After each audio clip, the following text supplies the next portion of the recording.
যে আমাদের স্কুল সংলগ্ন যে সাইক্লোন সেন্টারগুলো হয়, আমার বাউফল, লোহালিয়া এবং তেঁতুলিয়া নদী বেষ্টিত একটি এলাকা, 15টি ইউনিয়নের মধ্যে একটা ইউনিয়ন চন্দ্রদ্বীপ, শুধুমাত্র নদীর উপরে গজিয়ে ওঠা একটা ইউনিয়ন। সেখানে পরিকল্পনার মধ্যে এটি আছে কিনা যে স্কুল কেন্দ্রিক যে সাইক্লোন সেন্টার, সেখানে বন্যা বা এখন যে মৌসুম চলতেছে, হাজার হাজার মানুষ যখন বন্যায় ক্ষতিগ্রস্ত হয়, যে সাইক্লোন সেন্টারগুলো আছে সেখানে মাননীয় স্পিকার তাদের সংকুলান হয় না।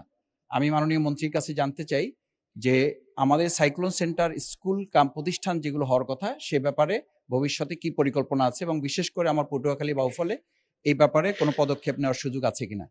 ধন্যবাদ মাননীয় সদস্য। মাননীয় মন্ত্রী। ধন্যবাদ মাননীয় স্পিকার, ধন্যবাদ মাননীয় সদস্যকে। অত্যন্ত গুরুত্বপূর্ণ একটি প্রশ্ন উত্থাপন করেছেন। আপনি জানেন যে ওনার অঞ্চলটা সবসময় ঘূর্ণিঝড় আক্রান্ত এবং বিভিন্ন ধরনের দুর্যোগ সংগঠিত হয়। ইতিমধ্যে আমাদের বিভিন্ন অঞ্চলগুলোতে আমরা ঘূর্ণিঝড় আশ্রয় কেন্দ্র নির্মাণ করেছি। এ প্রকল্পটা চলমান রয়েছে। ওনার ওখানে যদি আরও চাহিদা থাকে, উনি যদি আমাকে একটা ডিও লেটার দেয়, আমি এটা অন্তর্ভুক্ত করার চেষ্টা করব।